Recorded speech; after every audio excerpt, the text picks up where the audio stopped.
N'éteins de bleu ardent, viens, n'éteins de bleu donne ton cœur, viens, tel que tu es ardent, viens.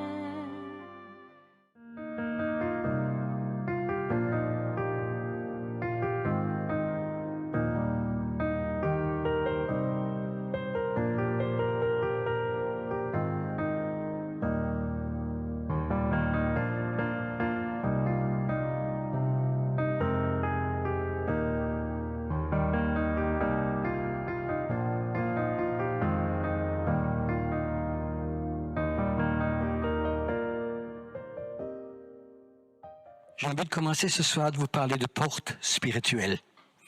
Il y a les portes physiques, comme ici, ouvertes, fermées, puis il y a les portes spirituelles.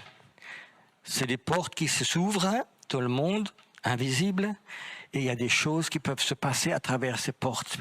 Et si ces portes sont fermées, il n'y a rien qui peut rentrer. C'est comme des fois le Saint-Esprit est bloqué, on peut faire 3 heures de louange, 4 heures de louange, on arrive à un certain niveau, mais on ne va pas plus loin, parce qu'il y a des portes qui sont fermées. Et puis je crois que Dieu veut nous faire des révélations pour ouvrir les portes. Vous êtes d'accord avec vous? Et il y a quelques mois, j'ai eu un rêve. C'était un drôle de rêve. J'avais l'impression que j'étais en Suisse dans un petit supermarché, une supérette. Je faisais des achats. Et puis d'un coup, dans ce supermarché, j'entends un chant chrétien que je connais. J'entends un chant chrétien. Mais dans le rêve, il était très très fort. Ça me touchait. Je sentais la présence de Dieu dans le rêve. Et puis...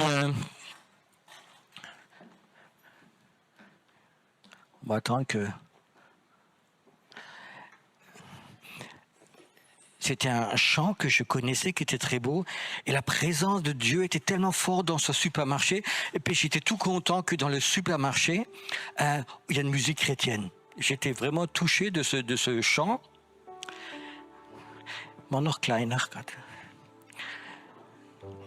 Et puis... c'était de plus en plus fort. Et d'un coup, j'ai remarqué que des gens dans le supermarché, au lieu d'acheter, ils étaient à leur chariot et chantaient de tout leur cœur ce chant. Et c'était fort que dans le rêve, je pleurais tellement je voyais la présence de Dieu. Et puis j'arrive à la caisse et je vois la caissière que de tout son cœur chante. Et tous les gens devant moi à la caisse, ils chantaient de tout leur cœur ce chant. Et j'ai dit, c'est le réveil, qu'est-ce qui se passe? Et je me réveille de mon lit. Et je m'assois et je sais que c'est un rêve de Dieu. Je sais, mais je ne le comprends pas. Et le lendemain matin, je me suis rendormi, ce rêve m'est revenu et j'ai prié, je dis Seigneur, je veux comprendre ce que veut dire ce rêve. Il ne m'a pas parlé. Et puis, c'était le vendredi et je devais descendre derrière Stuttgart à une conférence prophétique où je devais enseigner. Et puis, en chemin, c'est Doro qui me conduisait. J'avais l'impression de lui raconter le rêve. Alors je lui raconte ce rêve. Et pendant que je raconte le rêve, c'est comme elle me dit qu'elle change, et je dis c'est ce chant, et puis elle a commencé à le chanter, et puis brusquement j'ai eu la révélation. Un instant, je savais ce que c'était. Le Seigneur me disait, tu vois, ce chant que tu as entendu, qui était prophétique dans le réveil, c'est un chant qui ouvre une porte spirituelle. Et tu vas aller à l'école de prophètes, et tu vas aller là-bas, tu vas faire avancer la fille et vous allez chanter ce chant. Et pendant que vous chantez ce chant, des portes spirituelles vont s'ouvrir. Et la gloire de Dieu, pas toujours que ce qu'on appelle la gloire et tout ça, quelque chose est venu comme un nuage. Et puis j'avais l'impression devant de faire comme une porte, de mettre 2 poteaux et puis une porte. J'avais l'impression que les gens ceux qui sentaient, devaient passer à travers cette porte pour rentrer dans le monde invisible, pour rentrer dans les nouvelles choses. Et ce soir, j'aimerais bien qu'elle nous chante ce chant, une fois en anglais, une fois en allemand, qu'elle vous chante ce chant. Et j'aimerais bien que vous ouvriez votre cœur. Peut-être une porte va s'ouvrir ce soir pour toi. pour que tu puisses aller plus loin où tu étais toujours été, pour aller plus loin. Tu sais, souvent dans notre vie, on a l'impression que quand tu te convertis, on pousse très très fort, on grandit très très vite, puis il y a des moments où ça grandit plus. Alors on tourne en rond. Et c'est peut-être à ces moments-là qu'on tourne en rond que Dieu ouvre une porte et on va plus loin. Vous êtes prêts? I'm out of English and out of Dutch. Amazing grace, how sweet the sound that saved a wretch like me. I once was lost, but now I'm found. I was blind, but now I see. Oh, Gnade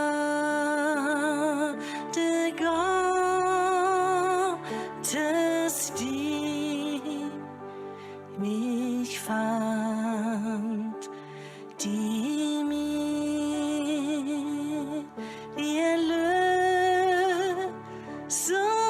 gab. Denn ich war verloren, doch er fand mich und er gab Licht in meine Dunkelheit.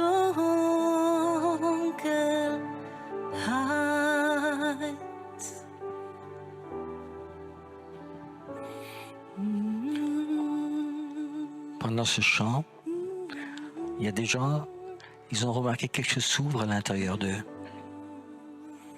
C'est comme une ouverture, c'est une porte qui s'ouvre pour que tu puisses aller plus loin. Dans cette porte que le Saint-Esprit t'appelle, sors du pays, de l'ancien pays, et va dans le pays que je te donnerai. Dieu, il a un pays, quelque chose de neuf pour toi. Si tu es prêt à sortir, si tu es prêt à sortir. Si tu es là maintenant, et tu sens que quelque chose s'est ouvert en toi, comme une porte s'est ouverte en toi, tends tes mains vers Dieu. Seulement quand tu l'as ressenti, je voudrais prier pour toi. Je voudrais prier que tu rentres dans une nouvelle dimension. Que tu sois prêt des fois à oublier l'ancien et aller dans le nouveau que Dieu a préparé. C'est ce que Dieu a dit à Abraham, sors du pays, sors de ta famille, sors de tout ce que tu as et va dans le pays que moi j'ai fait pour toi. Que tu rentres dans ton appel fait pour toi. Et le Seigneur me montre qu'il y a des personnes ici. Il s'est passé quelque chose ce soir et tu vas voir,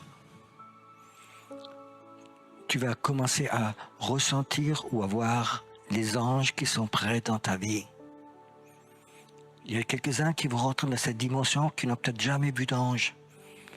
Et tu vas les sentir dans ta prière, tu vas les sentir à des endroits qui sont là, ils sont près de toi. C'est Dieu qui t'emmène dans une autre dimension, vraiment dans une autre dimension. Le Seigneur dit à une personne, c'est pas la fin, c'est le commencement.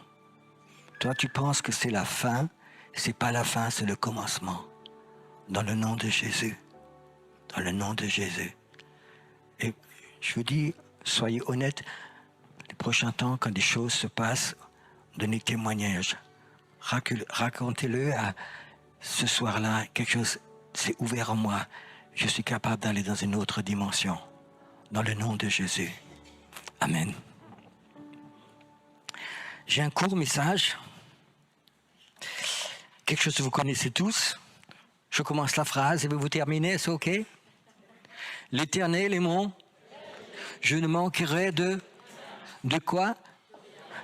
Rien, c'est quoi? L'Éternel est mon berger, ça c'est pentecôtiste. L'Éternel est mon berger, je ne manquerai de rien. Ah, si c'était juste, ce serait bien. Si je fais un séminaire, et j'ai dit, je fais un séminaire pour tous les gens qui ont des manques, il y a des miracles qui vont se passer, le Seigneur va remplir les... Je suis sûr que des centaines de chrétiens viennent. Hein, je prie pour les manques, ils viennent tous devant. Alors que la Bible, elle dit, tu n'as pas de manque. Si Jésus est ton berger, tu n'as aucun manque. Amen. Le problème, quand tu as des manques, ça fait mal. Tu sais que ça fait mal des manques. Les autres, ils ont, moi, j'ai pas. Ça fait mal. Et Dieu ne veut pas que tu aies mal. Alors les manques, il y a des faux manques aussi. L'autre jour, il y a un homme, il est venu, un chrétien. Un homme vient me voir. Pierre Aupry, j'ai un manque. Il me manque une femme. J'ai dit pourquoi? J'ai des problèmes sexuels. Et je lui ai demandé, est-ce que tu crois vraiment que Dieu te donne une femme, que les problèmes sexuels sont bons? Il le pensait.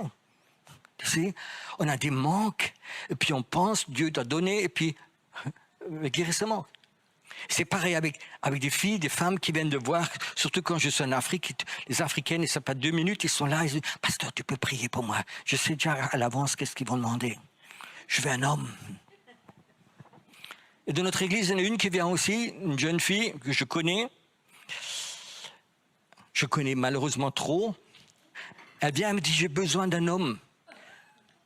J'ai dit, ça presse? Elle a dit, oui. Tu sais ce que je lui ai dit? Sois content qu'il ne vienne pas maintenant parce que s'il te voyait, il repartirait.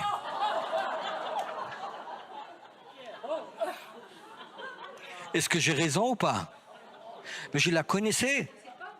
Non, je ne sais pas, moi je sais.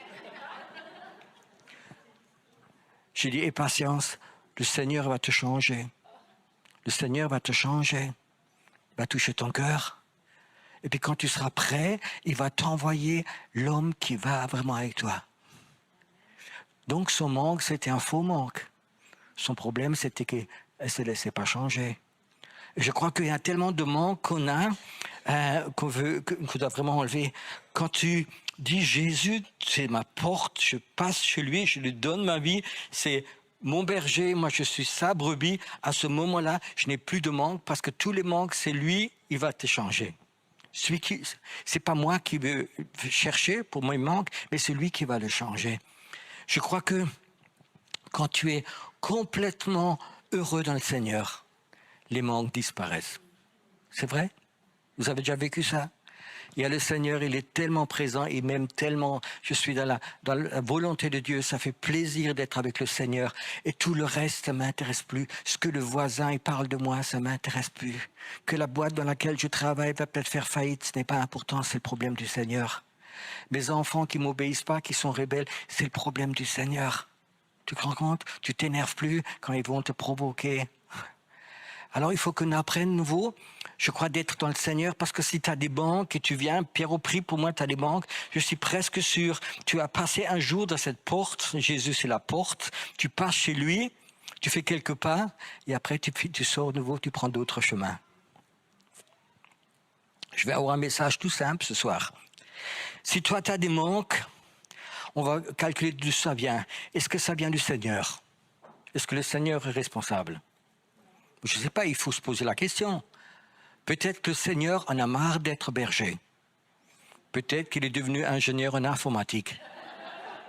Non? Il est devenu comptable. Il est devenu pompier. Est-ce que le Seigneur est toujours berger? Donc ce n'est pas le problème du Seigneur, c'est le problème de la brebis. Ah. Le Seigneur est mort pour ses brebis, il veut enlever tout ça. Est-ce qu'il est aussi mort pour les chèvres?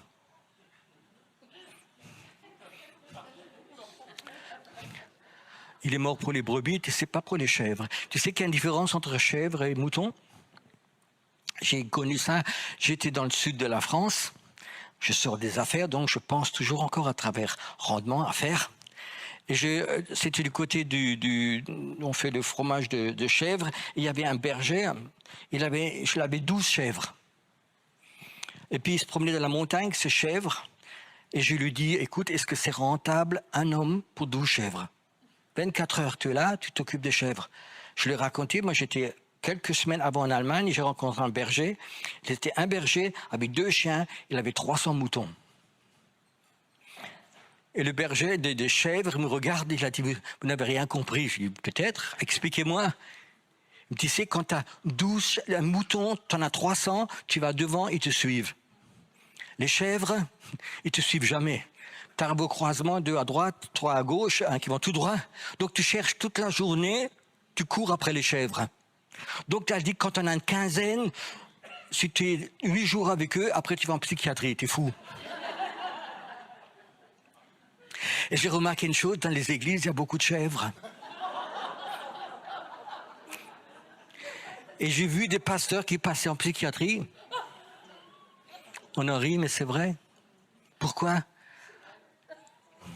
Parce que les chrétiens deviennent chèvres. Et les chèvres, tu sais, ils ont des problèmes, ils ont des manques. Les brebis n'ont pas de manque. Mais les chèvres ont beaucoup de manques. Et puis dans l'église, je dirais que ça devient une basse-cour.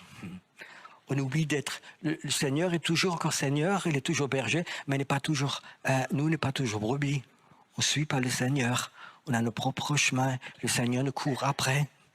Et quand ils nous ont attrapés, il a vraiment ces choses-là. Puis il y a d'autres animaux aussi. Tu connais cet animal quand il fait le beau, quand il y a une grande queue comme ça?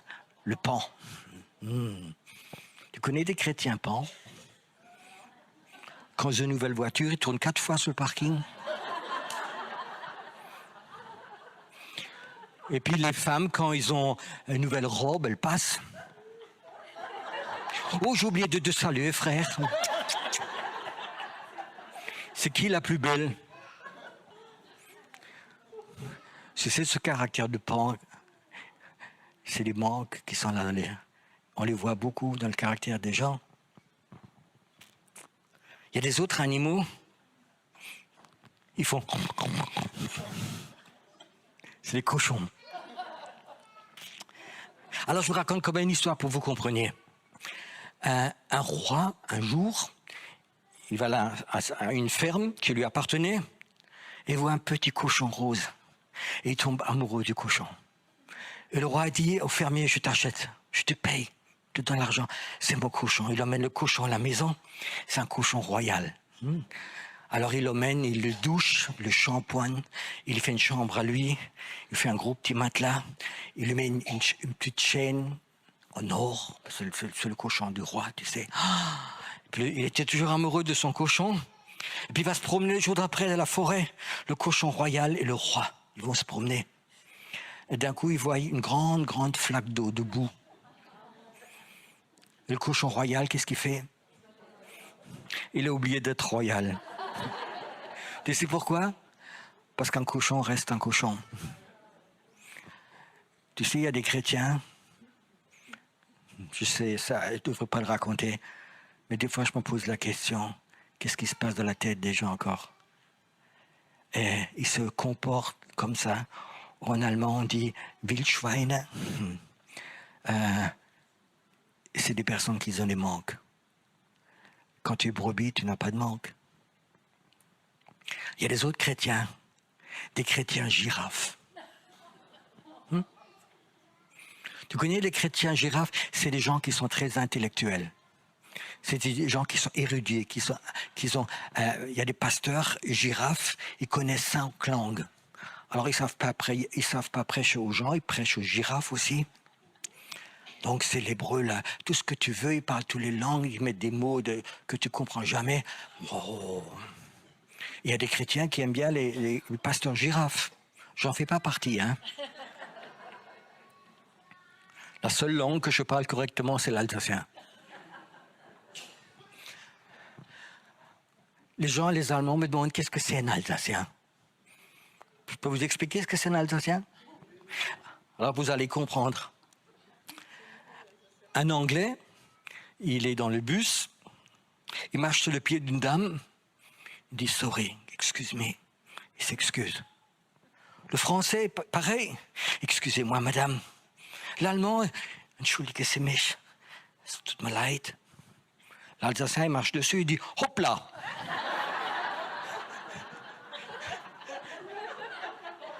Maintenant, vous savez ce que c'est les Alsaciens. Hop la guys. Alors, il y a tellement de catégories de personnes qui sont là. Alors, les chrétiens girafes, c'est des chrétiens qui sont très intellectuels et ils aiment bien le montrer, le nombre de versets bibliques qu'ils connaissent. Quand ils prient, ils n'arrivent pas à prier comme quelqu'un de normal. Quand ils parlent à Dieu, c'est rempli de versets. Dieu, est-ce que tu sais que c'est marqué là? Dieu, il le sait. Mais ça... Tu sais, le Seigneur n'est pas mort pour les girafes, mais il est mort pour les brebis. Amen. Et je te promets, même les chrétiens girafes auront des manques. Quand tu les admires pas, ils souffrent. Tu comprends? Il y a plein comme ça d'animaux, je ne peux pas tous les énumérer ce soir. Les chrétiens coqs, c'est très français. Les coqs, le cocorico. Quand j'étais petit, mon papa m'a expliqué ce que c'est le français. Il est capable d'être sur le fumier et faire cocorico. Là, les Allemands rigolent quand je raconte ça. Mais c'est toujours les gens qui sont cocorico, ils sont sur le fumier, ils sont cocorico, ils sont fait faillite, ils sont tout faits, et c'est cocorico. Ils ne descendent pas pour faire repentance. C'est pas les coqs, c'est pas les girafes, c'est pas les cochons sauvages. Il y a plein d'autres. Allez, un dernier encore. Hein? Les taureaux. Les taureaux, il a un problème quand il voit rouge. T'en connais des comme ça? Il y a certains thèmes, il ne faut pas parler. Tu viens de rouge. Même les chrétiens entre eux. Il y a des thèmes. Est-ce qu'un chrétien peut tomber sous l'onction? Est-ce que c'est occulte ou c'est de l'Esprit de Dieu? Alors tu mets un chrétien qui ne croit pas que c'est de Dieu et l'autre qui est de Dieu. Tu vas voir. Ces deux taureaux qui voient rouge en même temps. Et le pasteur, elle les prend après en cure d'âme de nouveau. Est-ce que tu reconnais, peut-être, hein, je me trompe, mais peut-être un de ces animaux en toi?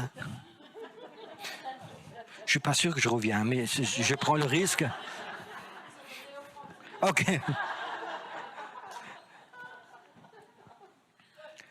Et tu sais, Jésus, il est mort pour les agneaux, pour les brebis. Et les brebis, ils n'auront pas de manque. Alors si tu as des manques, pose-toi la question. C'est la brebis qui souffre ou c'est l'autre animal qui a ses manques? Tu sais, j'étais pendant 30 ans pasteur et je sais de quoi je parle. Et tous ces animaux, tu sais, je les ai passés en revue en moi. Parce que de temps en temps, j'ai vu celui-là, il va se lever de nouveau, et puis celle-là. Et puis j'ai vu tous ces animaux, ils te détruisent. Et quand je retrouve en moi cette brebis que Jésus aime, je vais chez lui. Je te promets, je n'ai pas de manque. Je n'ai pas de manque. Tu sais ce qu'on va faire ce soir? Si jamais tu trouves un de ces animaux en toi, apporte-les à la croix. Et tue-les. Ils doivent mourir. Dans le temps, j'étais même fier de certains de ces animaux. Il y a des chrétiens singes, par exemple, qui imitent tout. On en a parlé hier. Il y a des chrétiens, par exemple, dans une église, un pasteur qui est très fort. Les chrétiens, ils s'habillent comme lui, ils ont une coupe de cheveux comme lui. Qu'est-ce que c'est? C'est des chrétiens singes. Alors s'il y en a une qui fait comme ça tout le temps, elle est très spirituelle, les autres, ils font aussi tous comme ça. C'est des chrétiens des fois singes. Je n'ai pas dit que c'est fou, mais il y en a qui imitent. Puis ça fait des problèmes. Et les gens ont des manques. Tu sais, le pasteur, il n'est pas là pour toute une basse-cour. Le pasteur, il est là pour emmener les brebis dans le monde spirituel, dans le réveil, qui distribue des ministères, qui va de l'avant. Et souvent, les chrétiens, ils ont ces problèmes parce que ils ont oublié d'être brebis et repassés par Jésus. Est-ce que ce soir, tu as envie d'essayer de vivre une vie sans manque, où tu es heureux? Ces manques qui font mal partent de toi. Partent de toi. Tu es heureux. Tu n'as plus ces manques qui t'obligent de prendre de l'alcool, de la drogue et autre chose, parce que tu es heureux avec le Seigneur. Et les autres animaux, tu les apportes à la croix. Ils doivent mourir. Et cette brebis en toi doit vivre. Et la brebis, je vous promets une chose, n'a pas de manque. Elle n'a pas de manque. Mais les autres animaux, ils ont des manques. Actuellement, les chrétiens ont oublié de leur dire qu'il faut mourir. Il faut faire mourir toutes ces bêtes qui sont en toi. Tu sais, ça fait plus de 30 ans que je connais le Seigneur. Plus de 30 ans. Mais ça fait plus de 30 ans que régulièrement, j'apporte à la croix ces animaux qui veulent revenir, qui sont en moi. Tu sais. Et quand je le fais, je sais que tous ces manques, tout ce qui me blesse, toutes ces choses-là, ça me touche plus. Je suis heureux d'être avec lui, seulement avec lui. Alléluia. Je voudrais que ce soir, qu'on se mette un peu dans la présence de Dieu, qu'on soit honnête. Ces animaux qui te rendent malheureux, qui te font des manques, est-ce que tu as envie de les chasser de toi?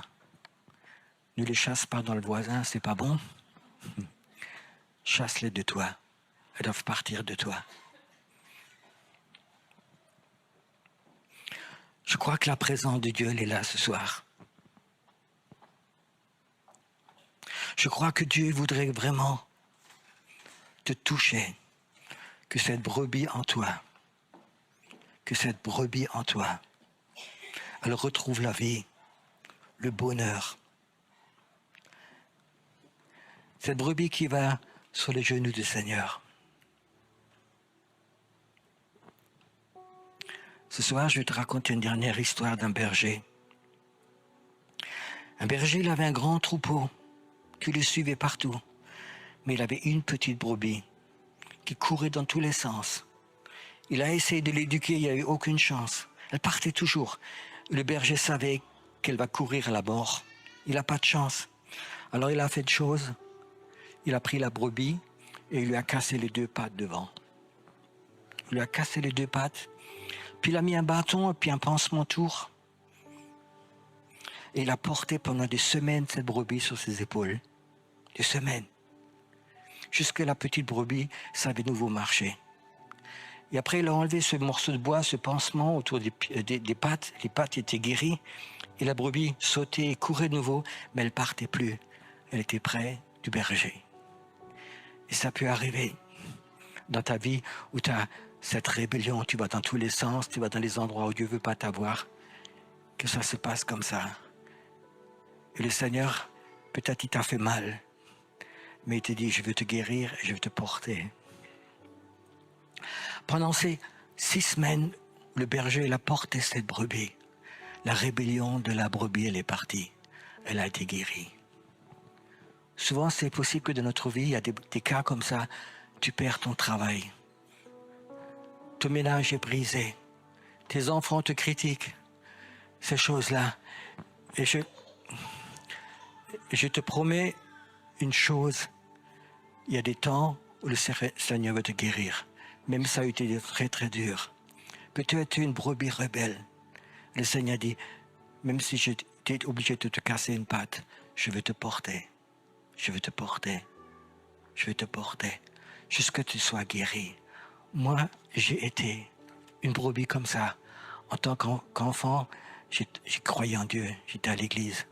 Puis à un moment donné, je suis parti. Et c'était difficile à rattraper. Et puis j'ai passé en prison. Et là, en prison, j'étais sauvé du Seigneur. Il est rentré dans ma cellule et m'a sauvé. Et je sais ce que c'est quand tu as tout perdu. Ton argent, ton avenir, tous tes amis, tu as tout perdu. Je sais ce que c'est quand il te porte, tu es brisé, tu as tout perdu, tu n'as plus d'espoir. Et il te porte pendant des semaines, tu sens son amour. Et après, tu n'as plus envie de courir, tu n'as plus envie de partir. C'est ça Jésus. Ce soir, pense pas au manque. Pense pas que quelqu'un va prier, va tout enlever. Mais pense que toi, tu es capable d'aller voir Jésus à cette croix et de lui dire, je te donne ces animaux qui sont en moi. Je te les donne. Et tu vas voir, tu seras tout près dans sa présence. Et tu guériras de ces temps durs où tu étais blessé. Toi, tu es dans des situations catastrophiques. Moi, je sais que le Seigneur m'a guéri dans ces temps très, très durs. Et je ne regrette pas que je les ai eus. Ce Jésus, il est là ce soir. Peut-être tu ne l'as jamais vu comme ça. Peut-être tu as confondu Jésus et religion. Ah oui, mes parents sont baptisés, moi je suis baptisé. Ça ne servira à rien si tu ne crois pas, si tu ne passes pas à travers cette porte. C'est Jésus qui est mort pour toi. Il est mort pour les brebis et veut t'enlever tous tes manques quand tu passes du temps avec lui en tant que brebis. Alléluia. Je vais te prier un instant.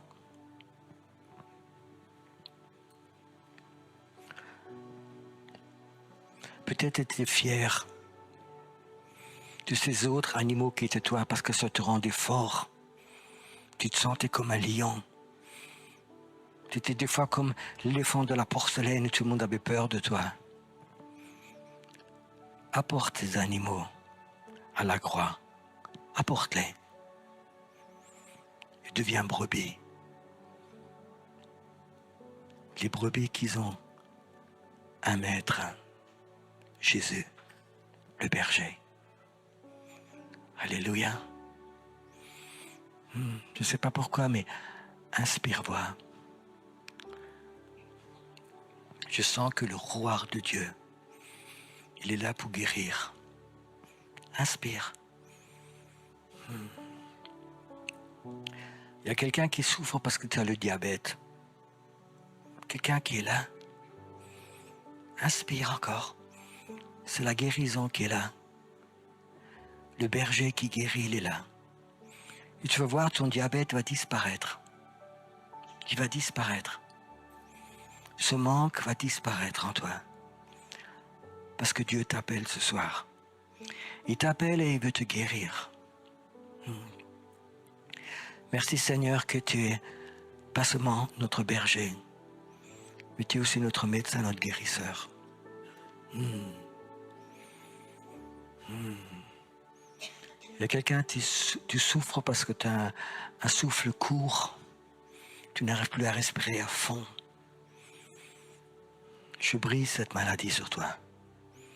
Maintenant, inspire profondément, profondément. Seigneur, tout ce qui est chronique, bronchite chronique, sont brisés sur toi. Tu retrouveras ce souffle. Tu retrouveras cette respiration dans le nom de Jésus. Maintenant, Seigneur, que ta guérison, que le médecin des médecins, notre berger, tende son bâton et que la guérison maintenant coule. Qu'elle coule. Qu'elle coule. Merci Jésus que tu fais ce soir. Que tu fais ce soir. Sans que la présence de Dieu te touche. Que tout ce ton stress que tu as eu les derniers temps, qui était là, qui a amené la peur, les soucis, partent maintenant de toi. J'ordonne à ce stress qui n'est pas de Dieu qui te quitte maintenant. Que tu puisses rentrer dans le repos du Seigneur. Tu sais, c'est une malédiction que Dieu personnellement dit. Ce peuple n'entrera plus dans mon repos. C'est une malédiction qu'on ne rentre plus dans le repos du Seigneur. Et le Seigneur a dit, c'était le stress t'a enfermé. Ce soir, ce stress doit te quitter et tu vas de nouveau rentrer dans le repos du Seigneur, dans le repos de Dieu. Il y en a qui sont là, qui vont de nouveau dormir comme des bébés cette nuit. Et quand tu te réveilleras, tu sentiras la présence de Dieu sur toi. Et tu rentreras de nouveau dans le repos de Dieu. Tu rentreras dans le repos de Dieu, dans le nom de Jésus-Christ. Dans le nom de Jésus-Christ. On va entendre encore un chant, puis je passe le micro. Et j'ai un CD que j'ai sur la table des livres. C'est un CD prophétique de Doro quand elle chante. Il coûte 10 €, c'est vraiment pas cher pour un CD de 1 heure. Tu peux écouter avant de te coucher. Ça t'aidera, ça rentrera un muscle dans ton subconscient. Et pour ceux qui sont intéressés de ma vie, il y a un livre de témoignages qui s'appelle Miracle au pluriel. Il coûte aussi 10 € ce soir. Tu iras chez Mon Argent mon pasteur français qui s'occupe de tous les Français, Véronique, à la table. Elle te donnera tous les renseignements.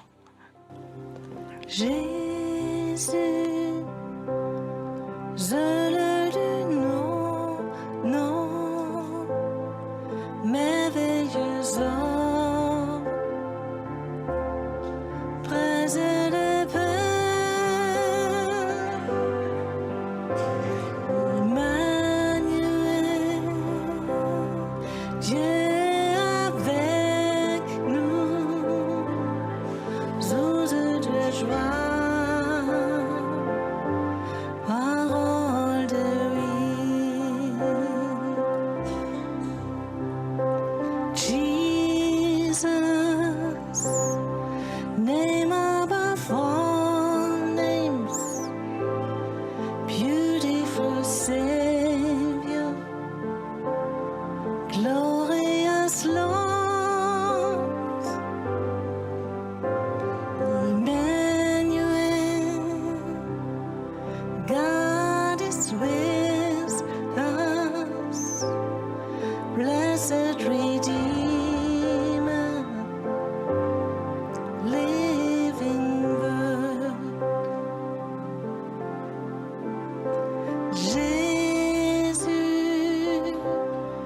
je le plus beau nom, merveilleux sauveur, près de Père, Emmanuel, Dieu avec nous, source de joie, parole de vie.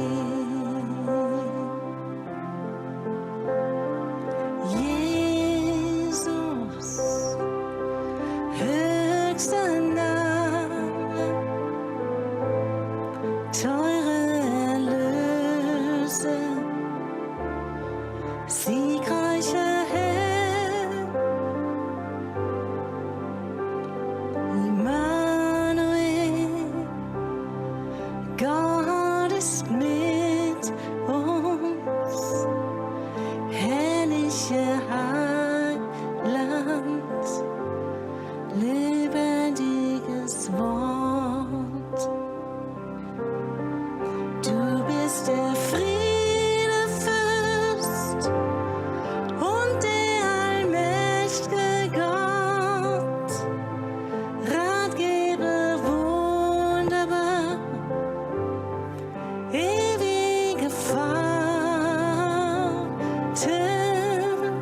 und die Herrschaft ruht auf deiner Schulter,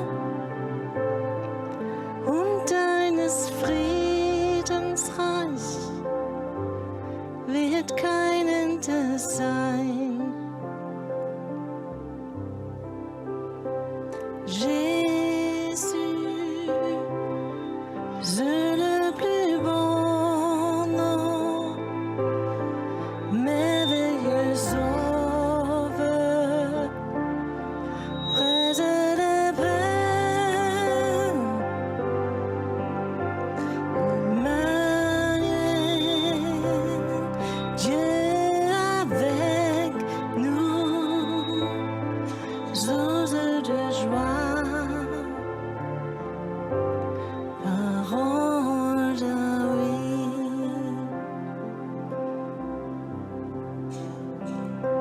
Jésus, merveilleux sauveur,